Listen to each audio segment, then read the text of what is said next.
no por menso ni por incumplido, sino porque no pagaba La colegiatura. Tal.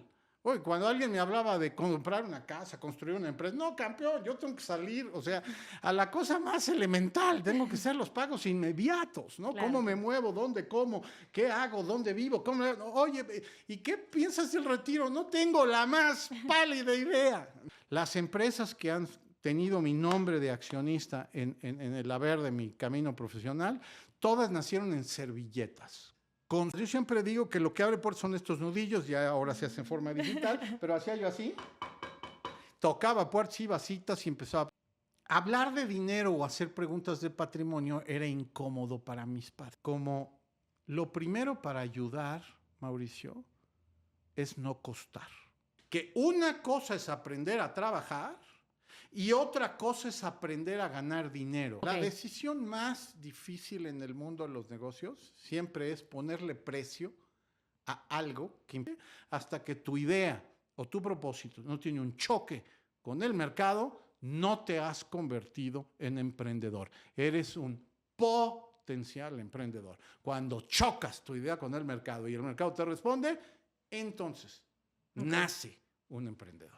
La empresa es una cosa o el negocio es una cosa y tus finanzas personales son otra cosa. Muy bien. Entonces los empresarios nos volvemos profesionales gestionadores de los riesgos. Entonces yo siempre les decía, mi primer objetivo a los 20 era poder comer lo que yo quisiera. Comer lo que quisiera. A ver, no suena dramático, es tremendamente complejo esto. Hay miles de seres humanos que allá afuera comen lo que pueden. Una producción de Más Asociados, host de los mejores asesores de seguros en México. Yo soy Leticia Valdés. Bienvenidos a Seguro Me Lo Cuentas.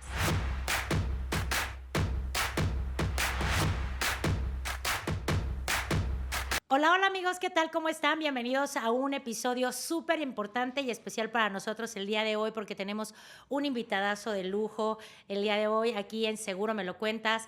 Muy feliz de platicar con una persona que conozco ya un tiempo atrás y que no habíamos tenido la oportunidad de charlar uno a uno, pero que consideré tan importante para este mundo de emprendedurismo y de gente que quiere salir adelante y que todos los días está luchando por cómo mejorar su situación actual. Pues bueno, darles un poquito más de herramientas y qué mejor que pues con personalidades tan involucradas en el medio financiero, económico y bueno, pues además una persona que escribe, ha sido columnista durante no sé cuántos años ya, Mauricio.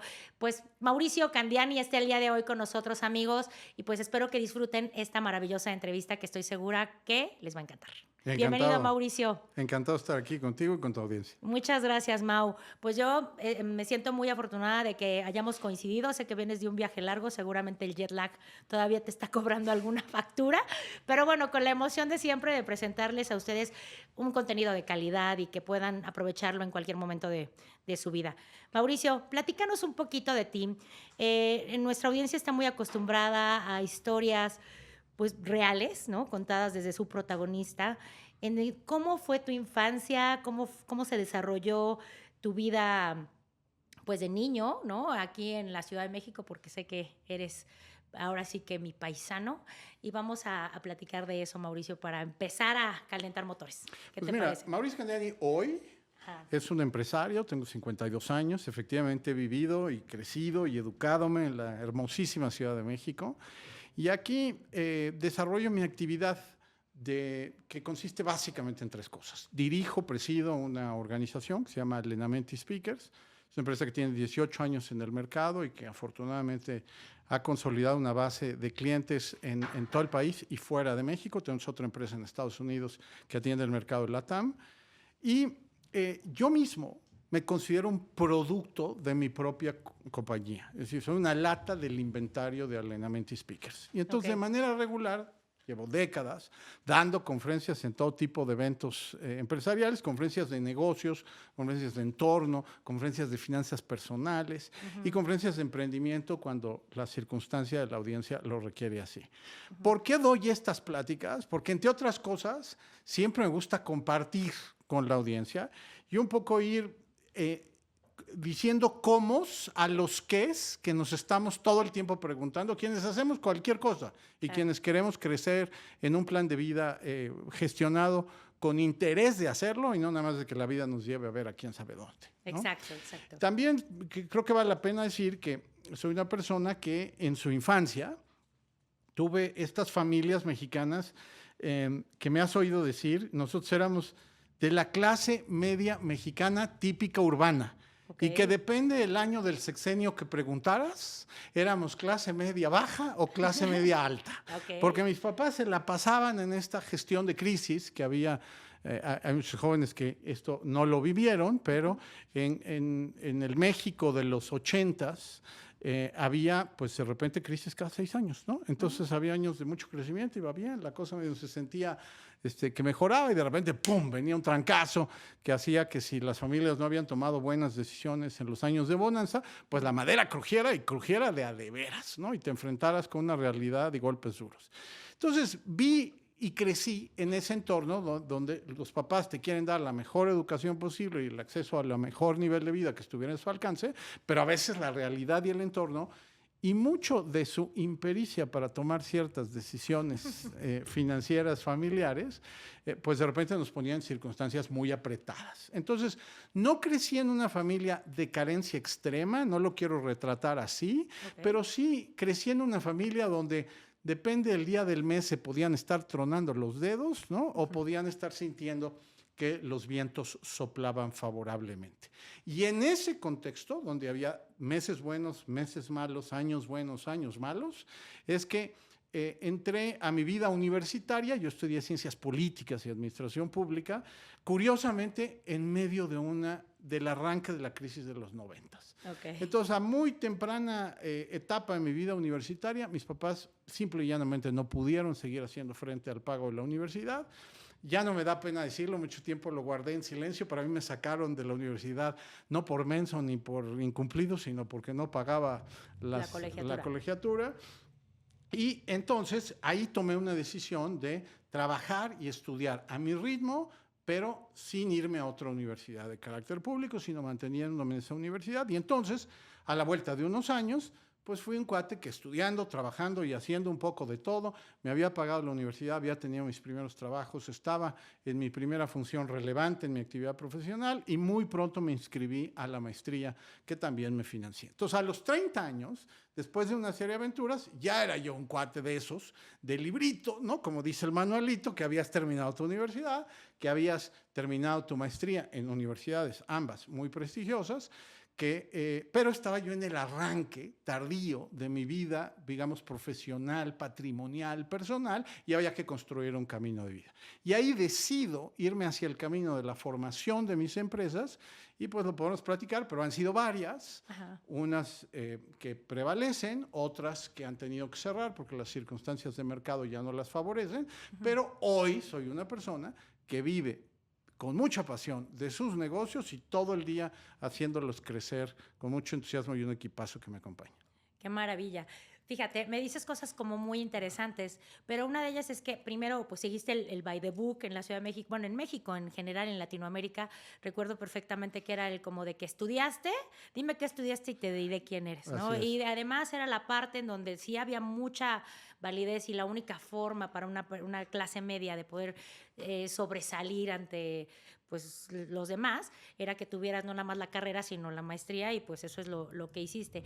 Mi pregunta hoy, porque ha cambiado muchísimo este mundo, y ahí tú me vas a decir si sí o si no, pero lo hemos estado analizando en diferentes episodios. Ha cambiado y ahora no necesariamente eso es lo que te va a distinguir del de enfrente o no, sino pues muchas otras acciones a seguir, ¿no? Muchas más herramientas existentes, no necesariamente un título universitario o una maestría. En tu caso, ¿cómo fue que decidiste hacerlo en ese momento así y bajo qué circunstancias crees que hubiera sido mejor o peor decisión? Te la contesto de esta manera. Mi familia me enseñó a trabajar, la universidad me enseñó a pensar, la maestría me enseñó a pensar negocios, y yo me enseñé a generar patrimonio de mis negocios. Muy bien. Entonces, las 4 cosas son igual de valiosas en su dimensión correcta. Y yo te diría que hoy no me explico una sin la otra. ¿Que mi camino hubiera podido ser distinto? Yo creo que sí, porque el camino relevante es el que se forja cada quien. Claro. Yo tengo una particular afición por pensar, por meditar procesos complejos, conductas de la gente, patrones en los negocios, en la sociedad. Me gusta el análisis constante. No nada más lo hago para mí, sino lo hago para compartir. Pero también me gusta el ganarme la vida, el aprender a haberme ganado la vida, pues. Y eso requiere, pues, una cierta pericia y una cierta disciplina, ¿no? Y también me gusta el concepto del mérito, ¿no? Okay. O sea, el que tú te puedas forjar ciertas metas que son individualísimas. Claro, claro. Y que hay un segundo elemento que es que son contextuales, o sea, la meta de cada quien es al contexto de vida de cada cual. Totalmente No, proporcional, le llamo yo. Coincido con esa afirmación. Y entonces, en esa lógica, uno se va formando planes y proyectos de acuerdo a la etapa de vida. Te voy a decir qué me funcionó a mí. Yo me hice planes por décadas. Vamos, o sea, en mis 20s, por ese contexto que te escribí, mi meta era terminar mi formación y ganarme la vida de la manera más elemental. Oye, cuando alguien me hablaba de comprar una casa, construir una empresa, no, campeón, yo tengo que salir, o sea, a la cosa más elemental, tengo que hacer los pagos inmediatos, ¿no? Claro. ¿Cómo me muevo? ¿Dónde como? ¿Qué hago? ¿Dónde vivo? Oye, ¿y qué piensas del retiro? No tengo la más pálida idea, ¿no? O sea, Claro, en mis 20s mi contexto era otro. Sin embargo, conforme la década de mis 20 se iba acercando a los 29, 30, sí empecé a pensar en qué venía más adelante. Tú me has oído decir en mis pláticas que el primer Dotal que compré a 20 años, y este es un concepto muy para los que saben de seguros, pero lo compré a los 28, por ahí más o menos, 29, por ahí, una cosa así. Ya en un Dotal cerrado, me acuerdo perfecto, a 20 años en dólares. Bueno, esos 20 años me sonaban a lejísimos, lejísimos, ¿no? Y los compré en función de la capacidad marginal económica que tenía en ese momento en el tiempo. Okay. Porque mis 30s los planeé en el deseo de hacer empresa. Es decir, ya había yo terminado la fundación de ese plan de vida que se estaba forjando. No te quiero decir que lo tenía yo muy planeado, se fue forjando, ¿ok? Okay. Y en mis 30s lo que yo quería era resolverme cómo me financio en términos individuales la posibilidad de hacer empresa desde cero.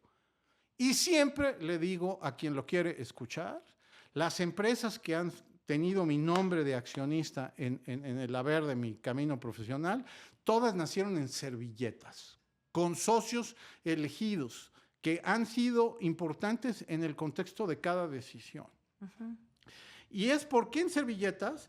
Porque yo no pude formar una empresa en el modelo clásico del librito de escuela de negocios, ¿no? Haz tu plan de negocios, asegúrate que tienes las proyecciones financieras, ve y convence un grupo de inversionistas, fórjate un sueldo ante ese proceso de formación, demuestra que tu producto tiene validez en el mercado, acredítalo, crécelo y cuando hayas generado valor, vende esa empresa. Ese modelito no era para mí. Yo tenía que resolver modelos en donde pudiera hacer empresa ganándome la vida en el camino y sin morir en el intento. ¿En qué trabajabas, Mauricio, en ese entonces? Bueno, pues en mis 30s, con unos amigos de la maestría, forjé una empresa de banca de inversión que se llamaba en ese entonces Sedna BDP. Te digo, nació, éramos 3 socios, una servilleta, una presentación de PowerPoint que pagábamos en la papelería. En el café internet. En el café internet del momento, y salíamos a tocar puertas. Yo siempre digo que lo que abre puertas son estos nudillos, ya ahora se hace en forma digital, pero hacía yo así. Tocaba puertas, iba a citas y empezaba a platicar. Y así se generó un primer cliente y luego otro segundo cliente. Luego, a la vuelta de 5 años teníamos un cuarto de piso en Santa Fe y empezamos a generar cuestiones interesantes. Esa empresa evolucionó porque curiosamente un nuevo socio entró, luego otros socios no nos entendíamos bien y hicimos una separación amistosa, inteligente, bien hecha, y eso dio lugar a otra empresa que se llamó Candiani Mining, que se fue especializando en un proceso de negociación de contratos de exploración con opción a compra en el sector minero. No, bueno, se te sigue. Esto que suena a ciencia nuclear, pues hizo una empresa de ultra especialización, sería yo promover proyectos de exploración en el sector minero. Pero en paralelo, ese negocio que implicaba largos plazos de maduración y ventas complejas, y siempre eran como cuestiones que dependían de varias variables, me permitían construir negocios hipotéticamente grandes como yo quería en ese momento del tiempo, pero tenía otro negocio al lado, que era el que, como decía yo, me permitía pagar el súper de manera disciplinada. Okay. Entonces, desde ese entonces, hacía yo el rol en el que tú me conociste, Claro. que era, salía a dar conferencias, daba yo ciertos cursos de comunicación, de negociación y de ventas. La venta siempre ha estado, yo digo, primero vendes, después naces. O sea, Sí, parte de ti. Es parte de mí. Ajá. Y entonces dedicaba una parte de mi tiempo a esas actividades de manera constante y otra parte de mi tiempo lo podía, en consecuencia, invertir a otros negocios con otros plazos de maduración. Pero ese balance entre negocios de corto plazo con negocios de largo plazo me permitió consolidar mis 30. Fíjate, me estás hablando de los 30, pero yo me quiero ir un poquito atrás en esos inters de 20 a los 30, que es cuando estabas estudiando y trabajando. Sí. Y va mucho, ¿por qué? Porque hoy, si te das cuenta, las estadísticas nos dicen que los chavos que están saliendo de la universidad, pues están ganando 10, 12, 13, 14, Sí. 15, y dependiendo, ya sabes, dependiendo mucho de la habilidad, de si el tío, si la empresa, si se fue familiar, si no, o sea, están ganando muy poquito, ¿no? En proporción a lo que costó simplemente su colegiatura. Correcto. ¿No? Entonces, en nuestras épocas era un poquito diferente. Empezabas a trabajar con un poco más de probabilidad de que te contrataran por un ingreso un poco más alto, ¿correcto? ¿Estoy diciendo alguna mentira? No lo sé porque no sabía yo cuánto ganaban los de junto. Pero mi pregunta ajá. era un poquito más hacia ahí. Tú sales, ¿cuál fue tu primer trabajo? Si no de becario, sino ya un trabajo donde tú recibieras un cheque. La única vez que recibí un cheque en mis 20 Ajá. Del sector privado fue por ahí de los 26 o 25 años, que trabajé literalmente unos cuantos meses en una firma de consultoría que se llamaba Arthur the Little. Okay. Y tienes tú la boca llena de razón. O sea, con lo que yo ganaba de sueldo de analista ultra junior, trae cosas, carga portafolios, o sea, yo no me acuerdo cuál era mi cargo, cafés? pero era el todólogo que se le ocurriera al gerente o socio que tenía yo de manera vertical superior. No me alcanzaba para pagar las cosas que yo tenía en ese tren de vida, de pagarme la universidad y mi costo de vida. Entonces tenía yo un trabajo fijo y hacía cosas siempre accesorias. O sea, yo no ahorita que me estás haciendo pensar, yo no recuerdo mi vida un solo día en el que yo haya hecho una sola cosa. Porque cada actividad productiva respondía a una lógica distinta de ese tablero que te estoy describiendo. Sí. Pero siempre he vivido en variable. Ok. Siempre he vivido con negocios de plazos de maduración distinto. Ok. Y siempre he vivido con esta casi obsesión perpetua de hacer cosas que me resuelvan lo inmediato, pero siempre invirtiéndome en cosas de más largo plazo que me puedan dar mayores réditos en el futuro. Esta diferencia de plazos de maduración en los 20 lo hacía un poco intuitivo. Esa era mi pregunta. O sea, ahorita ya lo hago de manera planeada. Obviamente, claro. Ajá. Es que mira, fíjate, nos está pasando mucho en ciertas etapas de maduración, más bien. Salen los chavos de la universidad tristemente con la visión de ser empleado de alguien más. O sea, eso es lo que le venden dentro de la misión y la visión de las universidades. Uh-huh. Ese es el modelo que venden. Muchos, uh-huh. Por favor, fíjense, chavos, si tú quieres ser emprendedor, revísate por ahí la misión y la visión de tu universidad, porque vas a leer cosas que suenan bien ridículas, pero que están ahí y que las ves. Es más, cuando entras a tu campus, crear a los gerentes líneas medias para abajo, casi, uh-huh. Que vayan a liderar proyectos a campo, ¿no? Uh-huh. Si eso es lo que tú quieres hacer, maravilloso, está perfecto, va alineado con tu propósito de vida. Pero pasa que muchos ni siquiera concuerdan con eso. ¿no? Entonces vas un poco como el Borras, le decimos aquí en México, hacia un destino muy marcado y que es más, te estaban avisando desde que te invitaron a participar, Sí. ¿no? Entonces va mucho en el tema de que tú en esos 20 traías muchas inquietudes de manera empírica. No sé si en tu casa se hablaba de negocios o si en tu casa se hablaba de busca dónde te vas a pensionar, porque el lenguaje de nuestras casas muchas veces define, Determina. ¿no? Lo que tú vas a tomar porque crees que es seguro. Yo te voy a decir un ejemplo. Mi papá siempre me decía, tú tienes que buscar un trabajo en donde te den seguro social, ¿ok? Donde te den seguro social, en donde tengas un sueldo seguro y en donde te vayas a pensionar, ¿no? Y yo decía, la verdad me aterraba. O sea, yo sí tenía un tema un poco, como te decía, yo, eso es lo que menos voy a buscar en mi vida, pero no le decía nada a mi papá porque si no, pues yo creo que me corría de la casa, ¿no? Pero eso es algo que para él era importante, ¿no? Entonces, el diálogo que existía en nuestra casa era esa. Y mi pregunta ahora va contigo. ¿Qué te decían en tu casa y de dónde nace esa mentalidad revolucionaria de emprender tus propios negocios? Fíjate qué buena pregunta. Y coincido que mucho de lo que oyes determina tus primeros actuares, pero no debe determinar tu vida completa. Por supuesto. Primero, en mi casa siempre se hablaba, era gente de trabajo, Ok. independiente, eran micro empresarios. Y esa es la palabra elegante, pero era una especie de profesión. En el caso del marido de mi madre era un profesionista técnico asistido, y en el caso de mi mamá era como una especie de persona física con actividad empresarial, con uno que otro empleado de repente. Ok. Economías sumamente frágiles, pequeñas, hoy te lo digo como adulto y lo entiendo así, tremendamente dependientes de la siguiente semana para que el negocio saliera adelante. Esta descripción que le hago a quien nos escucha hizo que yo siempre escuchara de que había que salir a trabajar y a ganar un cliente y a resolver un problema. Okay. Eso sí lo oía en mi casa y te lo diría en términos positivos. ¿Okay? Las llamadas a clientes de mi madre, resolver un asunto que se les atoraba, eso sí lo oí. Pero precisamente porque había épocas de bonanza y de madera crujía, como no había excedentes casi nunca, ¿no? Entonces, hablar de dinero o hacer preguntas de patrimonio era incómodo para mis padres. Okay. El mejor ejemplo que siempre pongo es que si compramos un coche nuevo y yo preguntaba si ya lo habíamos pagado o si lo habían sacado a crédito porque llegaban unos sobres de Banamex a la casa, ¿no? En lugar de darme una respuesta técnica concreta, que no tendría nada de malo decir, no, arrendé este coche, no, lo saqué a crédito, no, lo pagué de contado, no, lo pagué en una promoción, no, lo que sea, lo compró la empresa, en fin. Era como angustiante. Lo que me decían mis papás es, gózalo, no haces preguntas, en fin, ¿no? Y con mi abuela, que era una persona que gravitaba en tornos de ayuda hacia mis papás de repente, ella salía a decir, Mauricio, no hagas esas preguntas porque incomodas. Entonces, se podía hablar de trabajo, pero no se podía hablar de dinero. Estoy siendo claro en la distinción. Sí, totalmente. ¿No?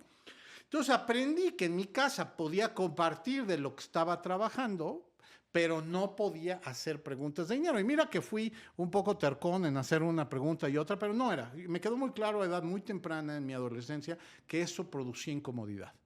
Entonces, mis papás me celebraran que yo tuviera iniciativa de trabajo, y cuando gané mis primeros dinero, curiosamente mi madre sin querer me dio la primera lección de finanzas en la cocina cuando llegué yo, después de haber polemizado en mi cerebro un muy rato si me había yo ganado, y no me pregunten cuál era la cantidad, seguramente hoy sería una cantidad absolutamente ridícula, pero yo había escuchado en las casas de otros amigos que había que ayudar a la casa en la que tú vivías, ¿no? Dar el gasto. Entonces llegué, pero yo todavía era estudiante, creo que de mi último año de prepa, una cosita. Entonces llegué y le dije algo así como en la cocina de, mamá, pues ¿te acuerdas el negocito ese que hice con mis amigos, no sé qué? Pues sí me salió y aquí está lo que me gané. Y entonces quería yo decirte que si no tienes inconveniente, aquí está el 20% de lo que gané. O algo así le dije. ¡Wow! Chavo de prepa hace 50 años hasta ganar. Y entonces mi mamá voltea y me dice algo así como, lo primero para ayudar, Mauricio, es no costar. Ok. Entonces, no me des, pero que te quede claro que el primer objetivo es no costar.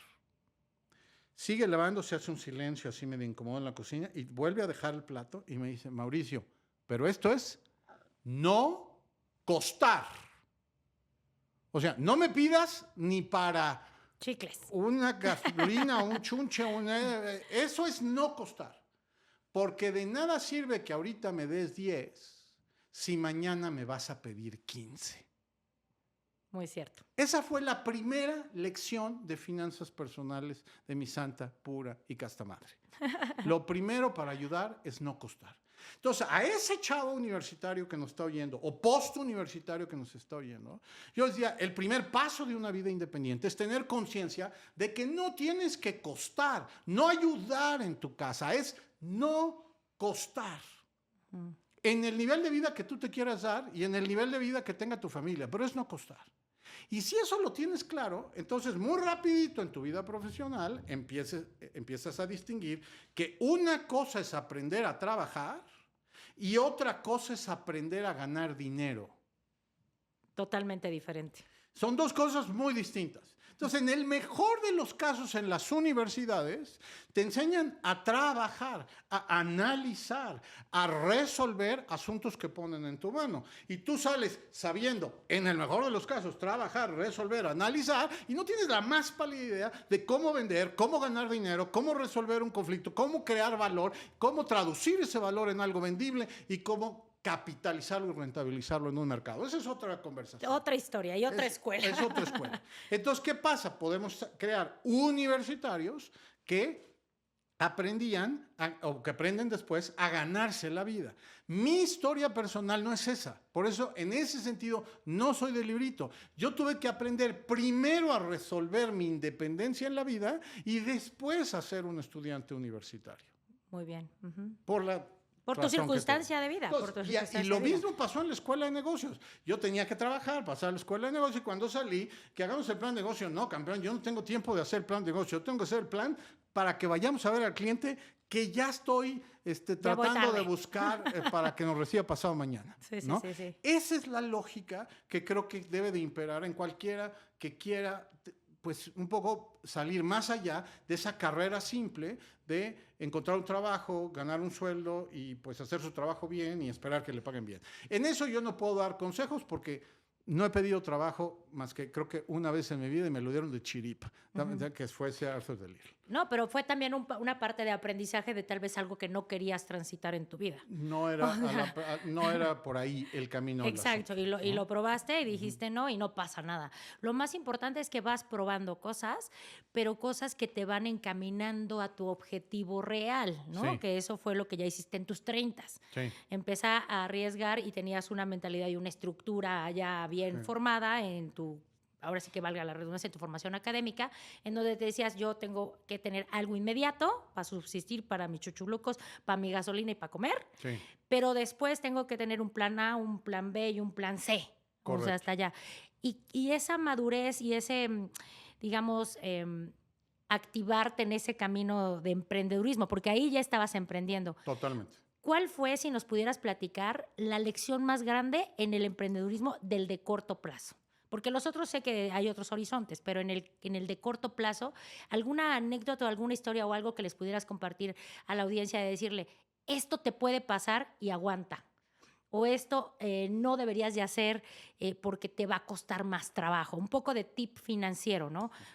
Voy a empezar de atrás para adelante. Okay. La decisión más difícil en el mundo de los negocios siempre es ponerle precio a algo que implique un valor para el de enfrente. Ok. O sea, sin un precio no hay transaccionalidad posible. Totalmente de acuerdo, sí, claro. ¿Okay? Entonces, el precio es la discusión más seria en negocio cuando estás arrancando o cuando estás poniendo la planta industrial más tututú de de los colotes. ¿Okay?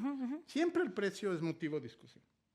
Entonces, en mis primeras conversaciones, me acuerdo perfecto, que me hablaban, yo siempre he tenido este gusto por hablar en público, y entonces la primera opción me habla un señor, porque le había recomendado quién sabe quién, que yo daba un curso específico de cómo hablar en público en esta vida universitaria. Y lo primero que me dice, alguien que me llama para comprar. O sea, yo ya no tenía que acreditarme en la capacidad porque alguien me había hecho el favor de decir, este cuate te puede sacar de un problema que tenía él con un cliente específico. Entonces me dice, ¿qué puedes hacer? Y yo, educado a describir lo que podía hacer, le dije, pues yo puedo hacer A, B, C, D, F, porque puedo. Ahí, total que lo convencí. Muy bien, hasta ahí la conversación iba perfecta. Hasta que me dice, perfecto, Mauricio, ¿puedes el día 3 y 4 de marzo, me da igual cuál ha sido el mes que me hubiera preguntado? Y la respuesta era sí. Y si no hubiera podido. Pero entonces viene la segunda pregunta. ¿Cuánto cobras? Y tú no tenías Y yo no tenía el precio, ¿no? Entonces hice la peor respuesta del planeta Tierra. La peor. ¿Cuánto me puedes pagar? ¿Cuánto pagas? Exacto.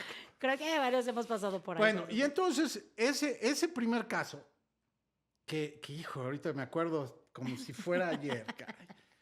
El cuate me dice, todavía, no, tú dime, porque era un negociador profesional y de hecho luego hizo un libro de ventas y específica. Me dice, ¿cuánto? Y yo, al chilazo, y no crean que ninguna otra técnica de por medio, dije, mi cerebro pensó algo así como, pues estaría padre que me pagaran algo así. Entonces contesté, pues yo lo que te voy a cobrar, y creo que sonaba en ese momento en el tiempo como algo así como 4,000 pesos por 8,000 pesos, no me acuerdo porque eran 2 días y entonces lo hago así. Y me dice el cuate, perfecto. Ay, entonces, hago lo que tengo que hacer, llego al lugar y entro a un esquema donde cumplo lo que tenía que cumplir y de repente veo cómo esa persona revendió lo que yo le estaba entregando a una compañía corporativa que lo tenía muy bien vendido, donde yo entregué el 90% de lo que planteamos. Él dio la introducción y la salida, se sentó a escucharme todo el resto del tiempo y ya no me acuerdo por qué razón, me enteré que ese concepto de conjunto había costado 10 veces más. No, bueno, te sentías cucaracha. No, fíjate que no me sentí mal en el sentido de maltratado. Ok. No, porque fue justa la negociación. Porque a mí me pagaron lo que yo acordé. Lo que tú pediste. Me divertí, cubrió mi necesidad y aprendí. ¿Estamos claros? Totalmente. Pero lo que me generó era una interrogante enorme. Dije, ¿qué tuvo que hacer este cuate para que esa compañía le comprara esto entregado por un ilustre desconocido que consiguió hace un ratito y que corrió el riesgo de que, como dirían los gringos, it happened to be, que le salió bien el asunto? Claro. Porque también hubiera podido salir muy mal. Porque hubiera podido ser un desastre. Claro. ¿Sí? Y entonces, esa lógica me dijo, quiere decir, empecé a censar que ahí había algo que los negocios te dicen, hay que ir descubriendo tus mercados.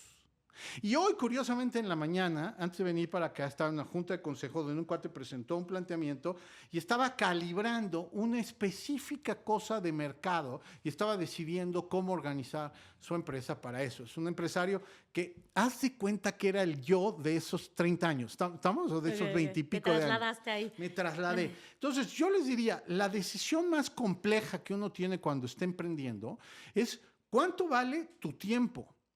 ¿Cuál es tu costo de oportunidad?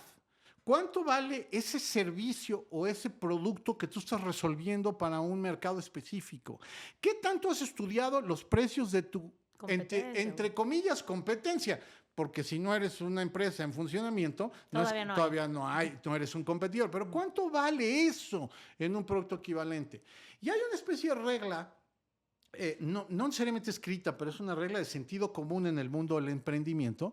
Cuando yo pienso en mis primeros clientes, en los que tuve ganados en una mesa del café, poniendo un grafiquito en un papelito y convenciendo de que me dejara hacer, obtuve seguramente los clientes más complicados, más piquiniquis, más pichicatos, más complejos de vender que cualquiera consolidado no hubiera querido tener. ¿Estamos claros? Sí. Que me dio la oportunidad, porque yo estoy dispuesto a dar de más o de menos, depende de la ecuación de lo que estemos hablando, para servir esa oportunidad. Y claro que conforme me fui convirtiendo en empresa y en empresario, mi cliente fue cambiando a otro tipo de clientes con otro tipo de expectativas y otro tipo de exigencias. Y hoy yo no atendería esos clientes marginales que atendía al principio. Entonces, lo que te pasa en la carrera profesional es que primero atiendes el cliente que puedes. Porque son los primeros que te dan la oportunidad. Y hay que estar agradecidos por ello, pero hay que entender que ¿cuáles son tus clientes? Los que puedo, campeón. O sea, mis primeros clientes fueron los que se dejaron, los que la vida me puso enfrente, los que tu capacidad. y los que mi micro capacidad instalada me permite atender. Claro. Ahora, en una empresa, para dar un poco de referencia, una empresa que opera en 10 países del mundo, que atiende 300 eventos al año, que podemos, si tenemos una capacidad de 520 conferencistas instalada, que tenemos 3 razones sociales en 3 jurisdicciones distintas, que hacemos otra serie de cosas, ahora elegimos el cliente que queremos servir. Okay. Pero porque hay una capacidad de entregar valor distinta. Entonces, el camino al emprendimiento de ese joven o de ese no tan joven, pero que está emprendiendo, es definir primero quién es tu cliente y cuál es tu precio y condición de acuerdo a lo que le vas a entregar a ese cliente. Y si me preguntas, esa es la respuesta más difícil. Porque una vez que ya encontraste un cliente tipo para lo que tú entregas, el resto de la conversación es crecimiento. Okay. Pero si no lo encuentras... Y puede haber un proceso largo, ¿eh? Ya hay un proceso, pero claro, hay que encontrarlo. Y lo encuentras a base de ensayo-error. Y ninguna idea se valida si no tiene un choque con el mercado. Okay. El Excel aguanta todo. Y la plática en la sala de tus papás también. Y la teorización en redes sociales más. Pero hasta que tú la chocas con el mercado, hasta que no sales a vender una idea, hasta que no recibes 5 nos, hasta que llegue el sí, hasta ahí te estás planteando y estás validando si esa mezcla de la forma en la que tú quieres hacer las cosas, con el precio que tú dices que quieres poner, con los plazos en los que tú quieres entregar, responde a un mercado específico. Insisto, y no me estoy repitiendo inintencionadamente, hasta que tu idea o tu propósito no tiene un choque con el mercado, no te has convertido en emprendedor. Eres un potencial emprendedor. Cuando chocas tu idea con el mercado y el mercado te responde, entonces nace un emprendedor. Y después de ahí, Mauricio, porque eso es importantísimo, o sea, nosotros estamos muy, muy enfocados en el crecimiento de gente. Tenemos pues muchos amigos emprendedores y también a otros que ya son empresarios. Una de las principales diferencias o las 3 principales diferencias, que ya sé que hay miles de libros y tal, pero dentro de tu punto de vista y cómo lo explicarías entre un empresario y un emprendedor, ¿cuáles serían, Mauricio? El emprendedor está buscando una forma de servir un mercado en el que teóricamente cree. Ok. Lo puede estar visualizando con mucho fundamento o lo puede estar intuyendo así nomás porque hay gente que nace o nacemos con cierto grado de intuición.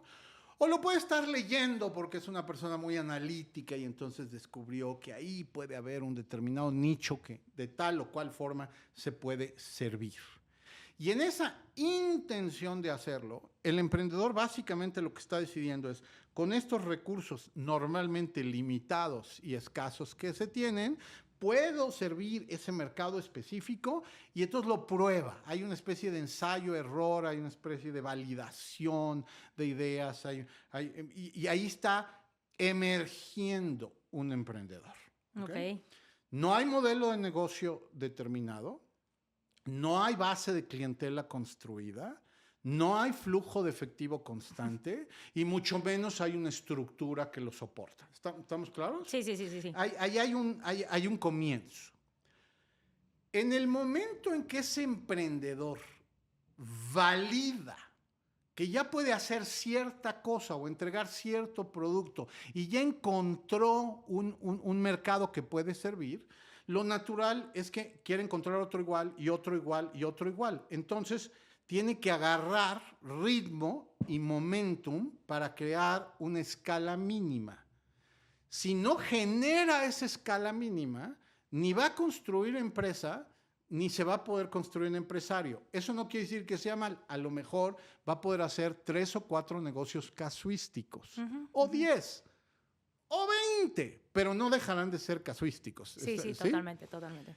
En el momento en que hay ese proceso de formalización de ese modelo de alguna manera y empieza a tener una estructura, aunque sea mínima, para entregar esa cosa que está entregando al mercado, y empieza a haber una construcción de flujos razonablemente recurrentes, mira que ni siquiera estoy diciendo diarios, ¿ok? Sí, pero razonablemente recurrentes. Entonces ahí hay una empresa en germinación con un modelo de negocios que probó el emprendedor.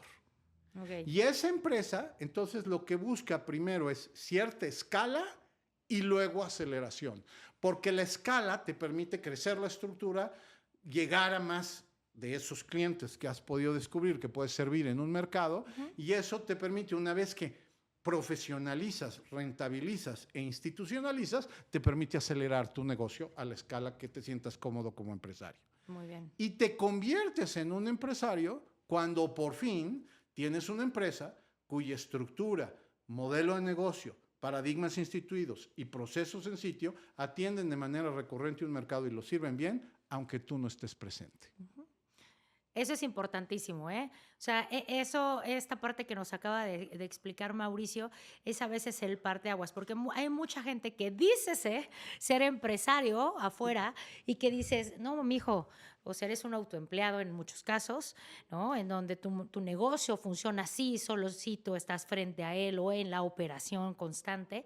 Y bueno, pues a lo mejor estás en camino pero todavía no logras llamarte a empresario. Y creo que siempre las cosas hay que poderlas llamar por su nombre para poder entender hacia dónde puedes ir. Entonces creo que a veces hay una dualidad ahí de conceptos y por eso hacía tanto énfasis en la pregunta, fíjate, ¿no? Ahora que lo mencionas, yo fui autoempleado en una etapa, emprendedor en otra etapa, empresario germinal en otra, y ahora sí creo que cumplo en el librito, en todos los criterios posibles, que soy un empresario. Claro. Un empresario en crecimiento, que sigo aprendiendo y que sigo expandiendo los negocios a mi cargo y con mis amables socios y colaboradores. Eso es bien importante. Y no quiere decir que ninguna de estas etapas sea ni más buena ni más mala. O sea, porque económicamente hablando, ¿hay algún parámetro o no? Sí lo hay. Sí lo hay, pero hay una discusión conceptual antes. Un poquito. Primero, que la empresa es una cosa o el negocio es una cosa y tus finanzas personales son otra cosa. Muy bien. Entonces, seas autoempleado, seas emprendedor, seas microempresario o seas un empresario ya de tamaño chico, mediano o grande, que hay muy pocos grandes y un chorro de chicos y medianos, tienes que tener conciencia de esa línea que se divide. El dinero del negocio es del negocio y tu dinero es tu dinero. Nice. Hay una línea que hay que aprender a dividir desde muy pequeña. Desde la economía más pequeña hasta la economía más consolidada. Lo vuelvo a repetir. Una cosa es el negocio, el dinero del negocio, y otra cosa es el dinero de tu persona. Una cosa es el patrimonio del negocio y otra cosa es tu patrimonio personal. Entonces, déjame hacer este ejercicio de pensamiento. Tú no te compras tu casa de vida con el dinero de la empresa. Sí. ¿Ok? Tampoco te pagas el súper de tu casa con el dinero de la empresa. Y no usas el dinero personal para pagar la nómina de la empresa. O sea, estarías cruzando una serie de cosas. Le puedes dar un préstamo personal a la empresa para que pague una nómina y te tendrías que preguntar por qué carambas no tuvo dinero para pagarla y te tendrías que preguntar cuántas veces vas a estar dispuesto a hacer eso. Si hay un plan detrás, no serás el primero ni el único que lo haga en la vida. Pero si no hay un plan detrás, lo que estás es subsidiando con dinero personal una empresa que no está probando ser rentable. Claro, ¿Okay? Entonces tienes que tener esa frontera perfectamente dividida. En mi caso, yo siempre viví en el modelo más complejo que existe, que es, los americanos tienen, para los que hablan inglés, una expresión que es I eat what I kill. ¿Ok? I eat what I kill. Entonces, en mi propia empresa, en los primeros emprendimientos de esos 30, solo ganamos dinero de lo que vendíamos y de lo que entregábamos. Pero no ganábamos ni sueldo ni cobrábamos utilidades inexistentes. ¿Ok? Entonces, para ganar dinero tenía que vender para mi propia empresa. Ok, tú eras parte del equipo de ventas y tenías una comisión por eso. Entonces cobraba la comisión igualito que cobraba el otro cuate que nos ayudaba a vender cualquier proyecto. Eso y el resto de los socios, ¿eh? Era un modelo muy estricto. Okay. Luego, si yo entregaba un servicio, entonces cobraba una parte variable de ese servicio, pero si vendía un servicio que yo no entregaba, no cobraba esa parte de ese servicio. No cargaba un sueldo, porque la empresa en su germinación inicial no podía pagar los sueldos. Entonces, toda mi vida de los 20 y los 30, bueno, ya a la fecha se ha vuelto un hábito, así viví en variable. Okay. O sea, la empresa podía tener finanzas sanas, ¿no? Y yo podía tener de repente un mes donde la madera me crujía. Y al revés, la empresa de repente podría tener un mes complicado y yo puedo tener finanzas sanas porque tuve un muy buen mes anterior o un muy buen trimestre anterior. Entonces, finanzas de persona y finanzas de empresa. Ese es un hábito que, bueno, si yo le pudiera tatuar algo a los egresados de las escuelas de negocio, sería eso.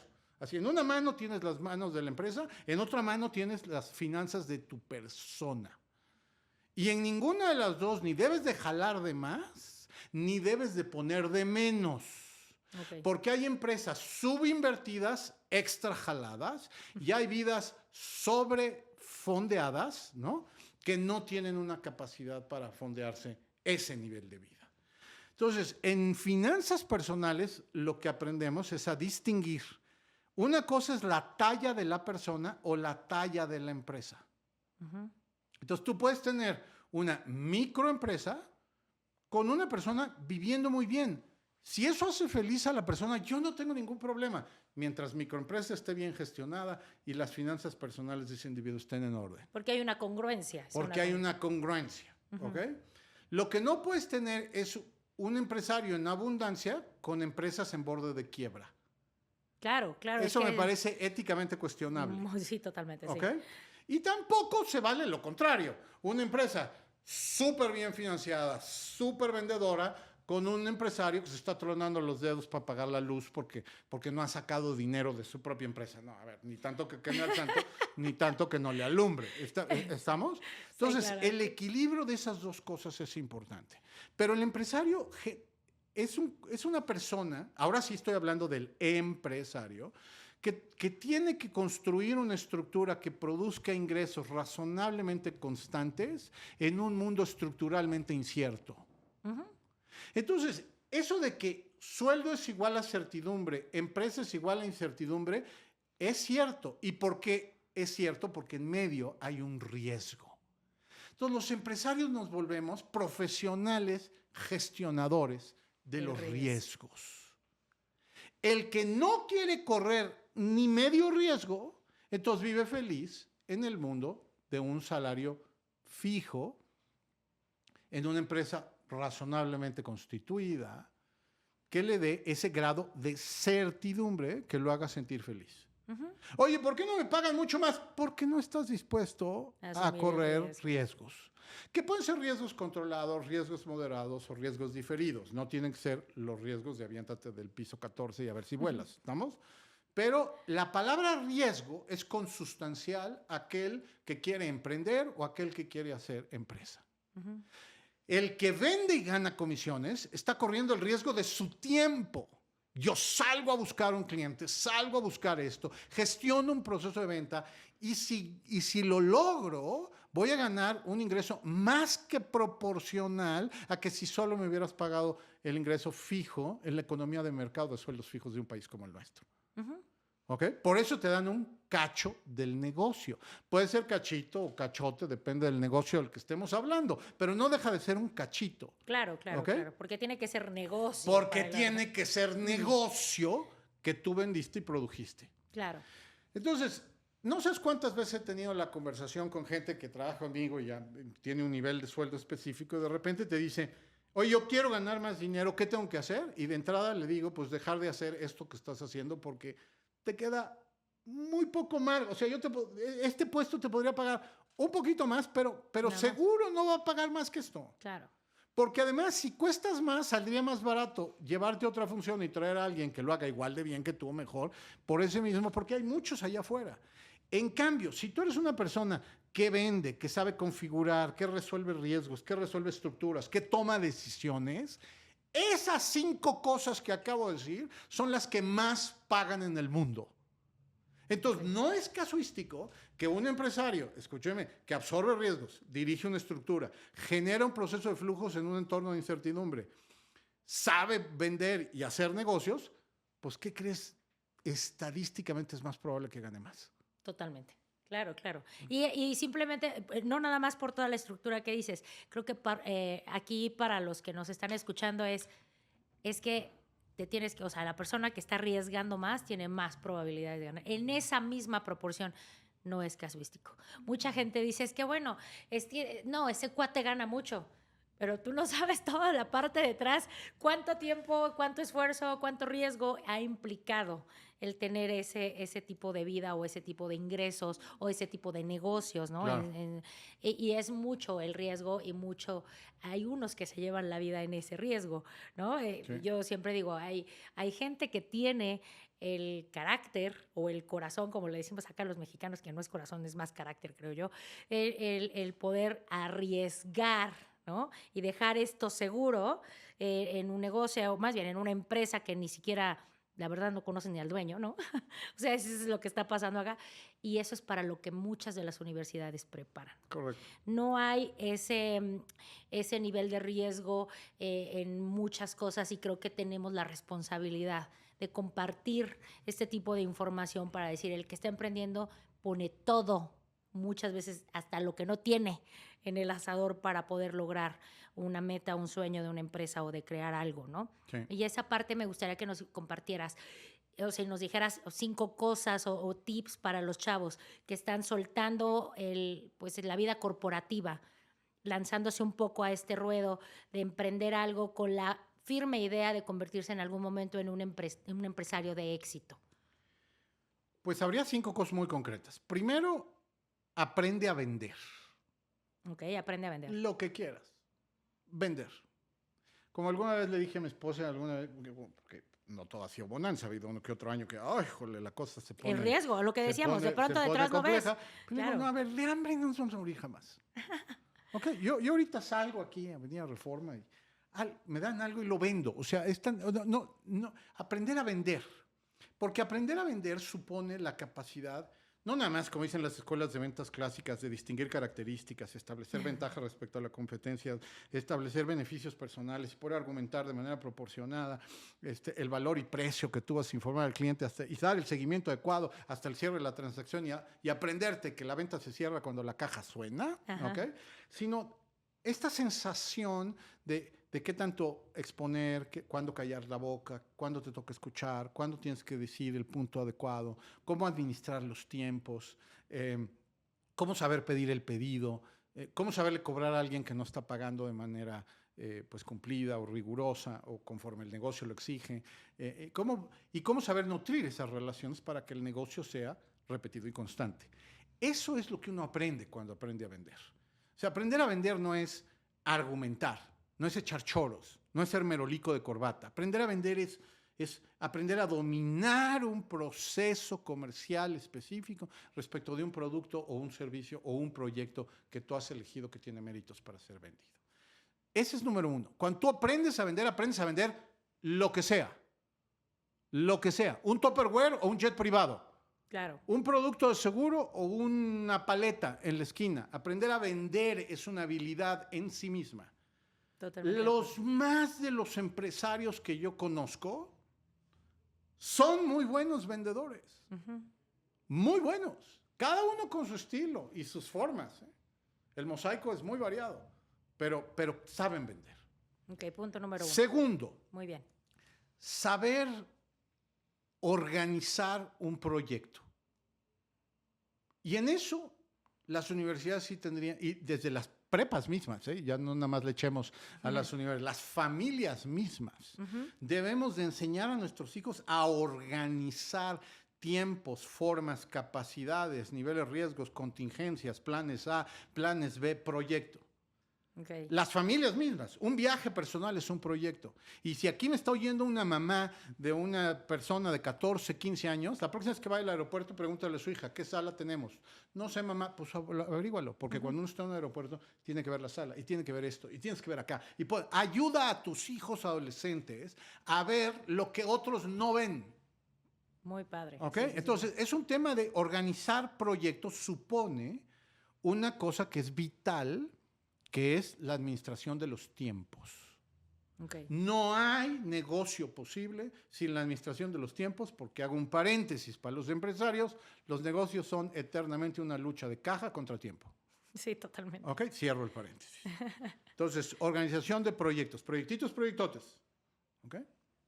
Tercer elemento fundamental para alguien que quiere emprender es ser muy disciplinado con tus finanzas personales. Okay. Miren, chavos, caras vemos, American Express no sabemos.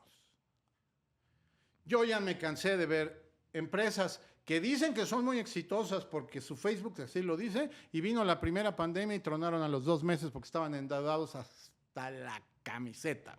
Claro. ¿Ok? O señores que sí pueden vivir en la zona, o señoras, que pueden vivir en la zona de tú las traes, ¿ok? Y que resulta que deben todo lo que ves, pero literalmente todo. Sí. El coche, la casa, la cortina, el sillón, la bolsa, el no sé qué, el cinturón, el zapato. Bueno, perdón, de esa manera es un poco, tu nivel de exposición a riesgo Es altísimo. enorme, altísimo. El primer te vas a caer. Claro. Entonces, tiene que haber una proporcionalidad en tus finanzas y tienes que administrar tus finanzas. Y aprender las finanzas personales implica aprender a decir nos a muchas cosas para decir sís a otras.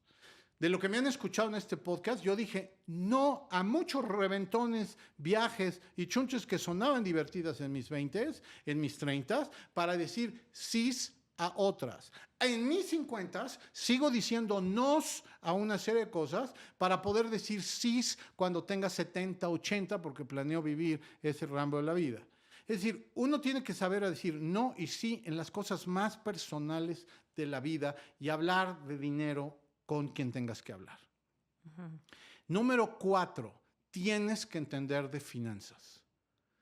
O sea, una cosa es, ¿te acuerdas que te decía? Una cosa es aprender a trabajar y otra cosa es aprender a hablar de dinero. Sí, totalmente. Bueno, una cosa es aprender a medio organizar una empresa y otra cosa es aprender a leer su estado financiero y entender qué dinero tienes en caja.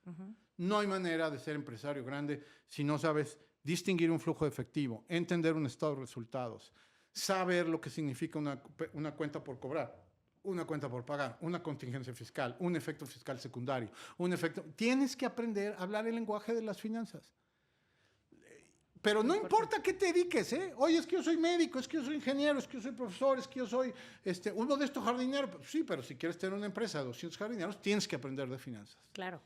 Ahora, hay un curso maravilloso que dan, yo no lo he dado jamás, pero lo veo muy anunciado y me parece que debería ser obligatorio en este país, casi para que te dieran el INE, que se llama Finanzas para Ejecutivos No Financieros. Sí. Por ahí se empieza. O sea, es un tema, no todos tienen que ser expertos en finanzas. Tú no tienes que calcular el WACC o el retorno de inversión específico a precios defactados en dólares de tu compañía. No, para eso le podrás pagar a alguien. Pero sí tienes que entender qué es un ingreso real, qué es un ingreso contingente, qué es un gasto ejercido, qué es un gasto llevado al balance. Sí lo tienes que entender en cierta proporción. Tienes que poder hacer las preguntas correctas y tienes que tener los criterios claros para ir tomando cada vez mejores decisiones. Totalmente. Y la quinta, que nos hablan muy poco de eso y no sabes qué importante es en el mundo empresarial y en el mundo del autoempleo, tienes que entender de impuestos. Ok. No hay de otra. Claro. No es un tema divertido estar hablando de impuestos todo el tiempo. Nada divertido. Pero hay negocios que son viables cuando encuentras la cuadratura fiscal para hacerlos. Hay negocios que pierden dinero porque no gestionaron bien el impacto fiscal de su actividad. Y hay negocios que funcionan como relojito porque han encontrado la manera perfecta de navegar la regulación fiscal en la jurisdicción en la que operen. Sí. Hablar de impuestos es necesarísimo en términos patrimoniales personales y en términos de el bienestar de la compañía. Y todo el tiempo hay que estar revisando cuál es la situación fiscal de una empresa. Y los costos también. Y la parte de esperar, ¿no? La paciencia, los timings. Nos ha pasado mucho a nosotros que también nos dedicamos a temas financieros, ¿no? De otro tipo de finanzas más personales. Sí. Pero es que es impresionante. La gente ya se está gastando la lana que ni siquiera ha producido, Sí. ¿no? O sea, entonces me queda claro que un empresario está un poquito más allá de eso, pero aún así, los costos de esperar, o sea, el saber si en este momento es buen momento para, o mejor me espero tantito, me echo para atrás o no. Esa parte, ¿cómo la podrías definir para alguien que está empezando pues a subir el switch de su negocio, ¿no? De cualquier negocio, el tamaño que sea. Básicamente esto que nos está dando Mauricio, pues es oro molido para quienes están empezando el negocio del tamaño que sea, porque lo puedes escalar. Cuando ya tienes las bases muy sólidas, todo es escalable, ¿cierto? Bueno, hay Sí. productos, obviamente hay que revisar cosas que sí se van a poder vender en diferentes escalas, Sí. pero en general, Hace rato te decía en un paréntesis que los negocios son una carrera eterna de caja contra tiempo. sí. Y eso se traduce en una pregunta. Cada vez que estés tomando una decisión de negocios, te tienes que preguntar la contraparte individual, que es, ¿esto me lo puedo financiar? O sea, ¿me puedo financiar esta espera? ¿Me puedo financiar esta inversión? ¿Me puedo financiar este riesgo? ¿Me puedo financiar este lujo personal? Es decir, siempre hay esa contraparte. Entonces, si eso lo traducimos un poquito más en tips que en grandes... Maravilloso. Más fácil en frases tips, así. es más, O sea, más tip dirigido. número 1, tu primer reto cuando estás arrancando es salir bien en un mes. Entonces, yo siempre les decía, mi primer objetivo a los 20 era poder comer lo que yo quisiera. Comer lo que quisiera. A ver, no suena dramático, es tremendamente complejo esto. Hay miles de seres humanos que allá afuera comen lo que pueden, Totalmente, no sí, lo sí, sí. que quieren. Entonces, cuando tú llegas a un punto donde dices, yo puedo comer hoy Lo que lo quiera. que quiera, donde quiera, estás en otra categoría de juego. ¿Estamos? Ok. Entonces, mi primer objetivo era comer lo que quisiera, porque me sacaba urticaria tener que comer en X lugar porque no me alcanzaba para otro. Ok. ¿Sí? Y quizá por eso soy una persona, y le consta a mi círculo, que a la más mínima provocación invito a alguien a comer. Porque para mí una expresión de bonanza es poder invitar a comer a quien quieras, a donde quieras. Ok. Es el nivel 2. ¿Sí? ¿Sí? Sí, sí, sí, sí. Segundo, el siguiente elemento de eso es con qué infraestructura vas a resolver eso. Ok. Y la infraestructura la vas creciendo proporcionalmente a tus retos.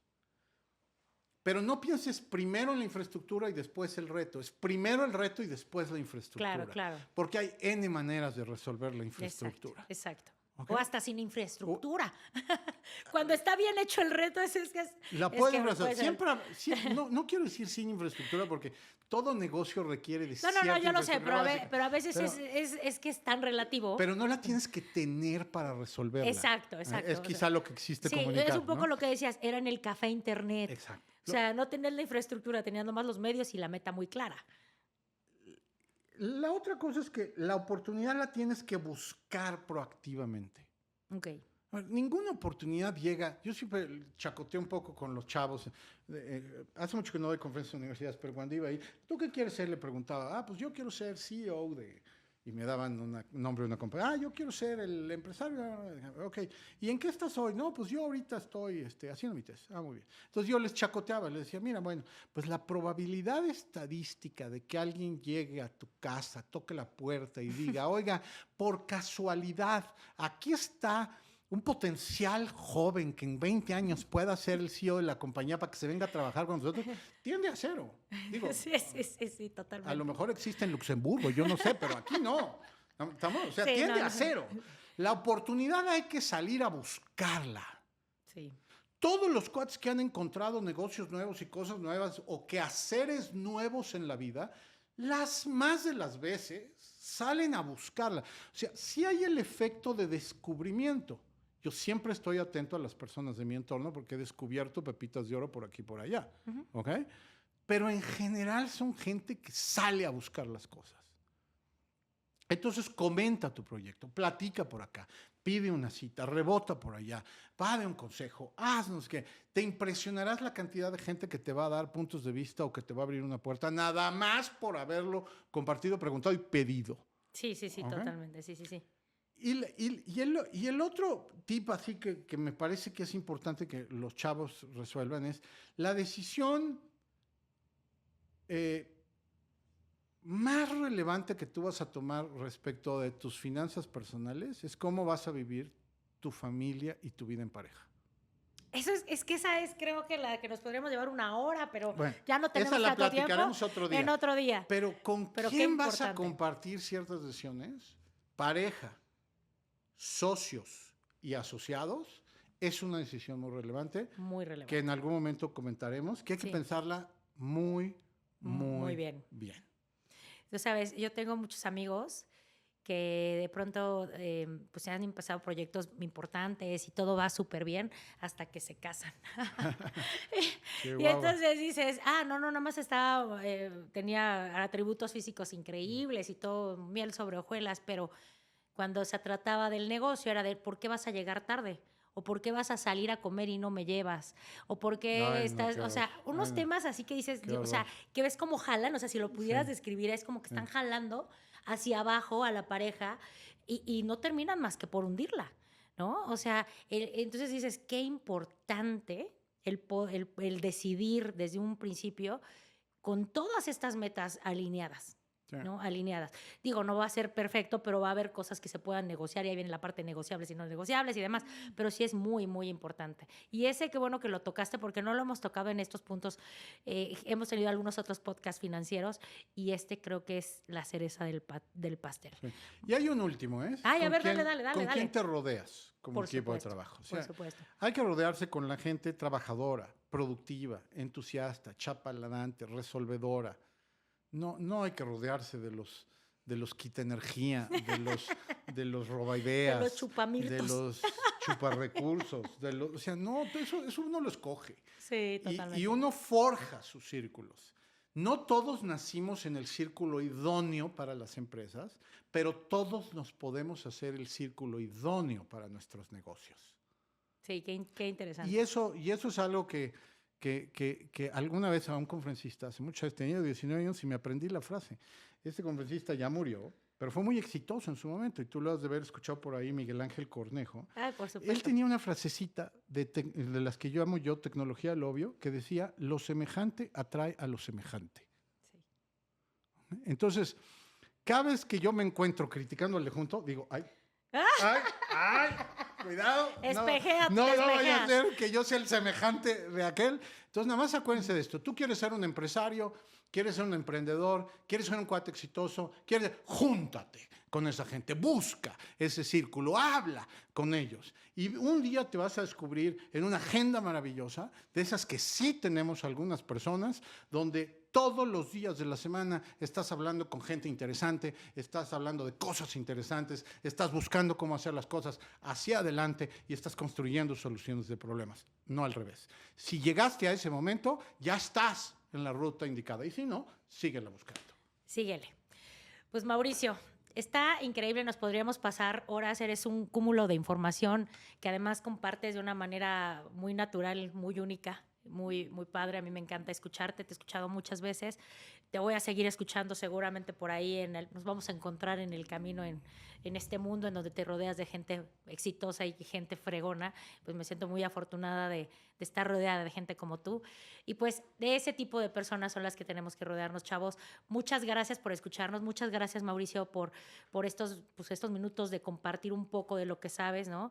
Siempre me parece de mucha bondad hacia y de regresar un poco al universo todo lo que te atrae y lo que tú Y tienes. por favor, el que quiera profundizar en estos conceptos, léame en el periódico El Financiero todos los lunes en la columna Gestión de Negocios. Hay mucho contenido ahí compartido.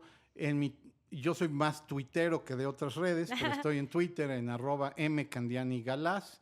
En LinkedIn me encuentran, en el resto de las redes también me encuentran. No siempre contesto con la inmediatez porque atiendo mis redes de manera marginal, pero sí soy disciplinado en leerlas personalmente y ahí si podemos conectar estaré encantado de seguir la conversación. No, pues Muchas muchísimas gracias por gracias, muchísimas gracias a todos y pues seguro nos contó información que te va a servir para muchas de las decisiones que vas a tomar y pues muchas gracias, seguimos aquí en contacto. Seguro me lo cuentas. Gracias. Bye, Mauricio. Muchas gracias. Gracias. Gracias.